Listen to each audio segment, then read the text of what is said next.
आमलाइगुरि गुदि फरायसालिनि गेवलां गेलेग्रा फोथारावबो गाजा गोमजायै फालिफुंदों एबसुनि 58थि गोथार जोनोम सान।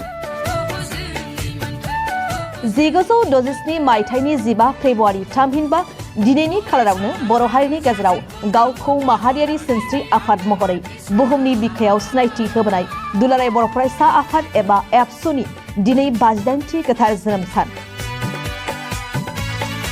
दिनैनि बे 58थि गोथार जोनोम सानखौ दुलाराय बर' रायजो नाङैनो मिरु जिल्ला दखरा आरो दालाय आफादफोरा बायदि हाबाफारि लानानै गाजा गोमजायै फालिफुंनाया दिनैनि सानाव मोनफ्रोमबो बिथिङाव समायसारहोदों। उदालगुरि जिल्ला दुलाराय बर' फरायसा आफादनि बेंखनाव थानाय पानेरि दखरा दुलाराय बर' फरायसा आफादाबो दखरानि आवथायाव थानाय सागलिझार आमलाइगुरि गुदि आरो गेजेर फरायसालिनि गेवलां गेलेग्रा फोथाराव सानसेनि आबुं हाबाफारिजों एबसुनि 58थि जोनोम सानखौ फालिनाय जायो। हाबाफारि बायदि फुंबिलिनि समाव बड'फानि मुसुखायाव बिबार बावनाय, आफादनि फिरफिला बिरहोनाय, ओनसोलाव गोजोन खौसेथि लाबोनाय थांखियै साइकेलजों गोलाव हान्जा सुरनाय बायदि हाबाफारि लानायखौ नुनो मोननाय जादों। दिनै जोबोर गोजोनथाव सान आरो गोथार सान दुलाराय बर' फरायसा आफादनि 58थि गायसनथाइ सान आरो बे हाबाफारिजोंनो लोब्बा लाखिनानै दिनै गायसनथाइ सानखौ फालिनायजों लोगोसे पानेरि दखरा दुलाराय बर' फरायसा आफादाबो बे सागलिझार गुदि फरायसालिनि गेलेग्रा फोथाराव सानसेनि फुंनिफ्राय जागायनानै गेवलां मेल लानानै मोजां मोनसे सावरायमेलनि गेजेरजों बे हाबाफारिखौ खुंदों आरो बिथांमोना फुंनि समाव बिथांमोना फिरफिला बिरहोदों। दा बिनि उनाव मुसुखा मुंख्लंफोरनि मुसुखायाव बिथांमोना बिबार बावदों। दा बिनि उनाव बड'फानि मुसुखायाव बिबार बावदों आरो बेजों लोगोसे बिथांमोना फुंबिलिनि समाव साइकेल रेलि मोनसे एवारनेसनि हाबाफारि लादों आरो बेजों लोगोसे बिथांमोना मोनसे सावरायमेल दिनै गायसनथाइ सानजों लोब्बा लाखिना गोथार मोनसे सावरायमेल लादों। बे सावरायमेलनि गेजेरजों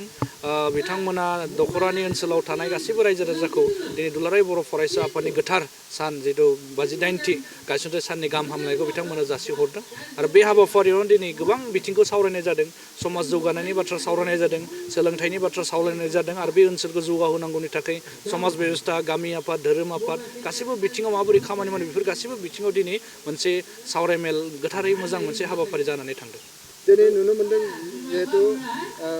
दावगालांगासिनो दङ फरायसाफ्रा फारसेथिं आरो फावसयदोंबो माखासे गाज्रि बेसाद बाहायनायनि थाखाय बिनि मा साजेसन हागोन? बेथ' थार बाथ्रा जे जोंनि फरायसाफोरा दिनैनि लाइमोनफोरा दिनैनि फरायसानि निउ जेनेरेसना गोबां बिथिङाव जौगालांबाय। दा गोबां टप लेभेलनि फरायसाफोर जोंनि गेजेरनिफ्राय ओंखारदों, गोबां मेरिट फरायसा जोंनिफ्राय ओंखारलांदों। दा दिनै मेट्रिक आनजाद लिरदों आरो दिनैनि मेट्रिक आनजाद लिरगिरि मोजां फरायसाखौ लानानै गासैबो फरायसाफोरखौ आं दिनै गाहाम हामलायथिखौ आं बे मिडियानि गेजेरजों जासिहरदों। दा बेनो बाथ्राया जे गोबां समाव जोंनिफ्राय मोजां फरायसा उजिदों। दा बेजों लोगोसे बेराफारसेथि आरो माखासे थासारियाव फरायसाफोरा माखासे गाज्रि थासारियाव लोब्बा थानांगौ जायनि थाखाय बिथांमोननि फरायनायनि माखासे परिबेसा गैया जालांदों आरो माखासे समाव बिथांमोना गाज्रि संग लोगो मोन्दों जायनि थाखाय बिथांमोना डिमरेलाइज जादों बै गाज्रि लोगोफोरजों थानानै आरो बिनि थाखाय बिथांमोना गावनि जि थांखि, गावनि जि नोजोर, गावनि जि एम टारगेट लादों बै टारगेटनिफ्राय एसेबाबो जानगाराव थानांगौनि माखासे परिबेसा फैदों आरो बिनि थाखाय आं खावलायगोन जे बे फरायसाफोरखौ जायफोरा फरायबाय थादों बिथांमोनखौ जाहाथे स्ट्रेट फरवार्ड थानो थाखाय खावलायदों जाहाथे जाय फरायसाफोरा मोजां थुलुंगा होनो हायो, जाय लोगोजों थायोबा बिनि फरायनायाव, बिनि जिउ दानाय आरो बिनि फैबाय थानाय समनि मोजां मोनसे लामा हान्थिनायाव मदद आरो सहाय सहजुग जायो बेफोरबायदि जाहाथे लोगोजों थानानै गावनि सोलोंथाइखौ लांबाय थायो आं बेखौ खावलायगोन। नैबे सागलिझार ओनसोला खोब गोग्लैसोनाय ओनसोल, बेयाव मोनसे फरायसालिनि गोनांथि बेखौ लानानै दिनै रायजोफोरा गोबां डिमान्ड खालामदों। नाथाय बिथांमोना आसा खालामदों जिथु गोरोबथानि 6.2 बे बिथांमोना बिनि थाखाय सरकारा खामानि मावबाय थादों आरो जोंहा मिजिंथिनाय दङ थाबैनो बे जिखिनि 6.3 बिनि गेजेरजों स्कुल प्रभिन्सियेलाइजेसन खालामनाय बे हाबाफारिया जानो थांगासिनो दङ। थाबैनो बिथांमोनाबो गासैबो बिथिंखौ नायनानै खालामगोन आरो जोंहाबो फोथायनाय दङ आरो दुलाराय बर' फरायसा आफादा बिनि सायाव प्रेसार होबाय थादों, खामानि मावबाय थादों आरो बिनि थाखाय गासैबो रायजो राजाया बिनि सायाव फोथायनाय लाखिनायनि थाखाय आं खावलायहरो। बिनि एक्जेक्ट डेटखौथ' जों बुंनो हानाय नङा, मथथे थाबैनो जानायनि सम्भाबना थागोन आरो बिनि थाखाय खामानि मावबाय थानाय जादों। बे समाव गिबियावनो आङो दुलाराय बर' फरायसा आफादनि 58थि गायसननाय सानाव साफ्रोमबो बर' माहारि आरो लोगोसे दुलाराय बर' फरायसा आफादनि मिरुनिफ्राय लानानै इउनिटसिम साफ्रोमबो बिबानगिरि आथिखालनि बिबानगिरि आरो बारग'लांनाय बिबानगिरि गेदेमा बिथांमोनखौ आङो बे समाव पानारि दख'रा दुलाराय बर' फरायसा आफादनि जानानै रोजा रोजा साबायखर बावहरदों लोगोसे गाहाम हामलायनाय आं बावहरदों आरो आङो जाय बिथांमोना दुलाराय बर' फरायसा आफादखौ गायसननानै दुलाराय बर' फरायसा आफाद बायदि मोनसे गोख्रों फरायसा आफाद बर' हारियाव दानानै होलांबाय गेदेमा बिथांमोननि जिउमानि सोरगोआरि जिउमानि अराया लोगोनि थाखाय आं बे समाव आर'ज गाबहरबाय जोङो बे समाव पानारि दख'रा दुलाराय बर' फरायसा आफादा दिनै 58थि गायसननाय सान फालिनायजों लोब्बा लाखिनानै सुबुं सांग्रांथि जि गोलाव साइकेल हान्जा सुरनाय हाबाफारि जोङो बेवहाय लाबाय बेवहाय गामिनि रायजो राजा बिथांमोना लैहोर लैहोर बाहागो लानानै जोंनि साइकेल हान्जा सुरनाय हाबाफारिखौ जाफुंसार खालामबाय बिनि थाखाय आं बिथांमोननिसिमबो बे समाव रोजा रोजा साबायखर बावहरबाय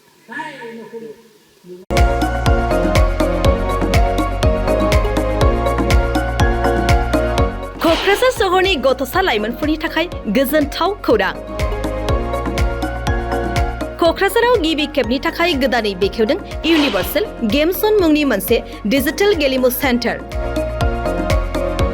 क'क्राझार सहरनि ग्रीन फिल्डनि साखाथि इट्स भबानिपुर जेडि रडनि लामा सेराव गोदानै बेखेवबाय इउनिभार्सेल गेम जन गोसो गुदुं गथ' एबा लाइमोनफोरा बे गेम जनाव फैनानै रंजानाय लाफैनो हागोन गोदानै बेखेवनाय बे इउनिभार्सेल गेम जनाव गुबुन गुबुन रोखोमनि गेमफोर जेरै horse riding claw' machine virtual reality hammer air hockey pirates frog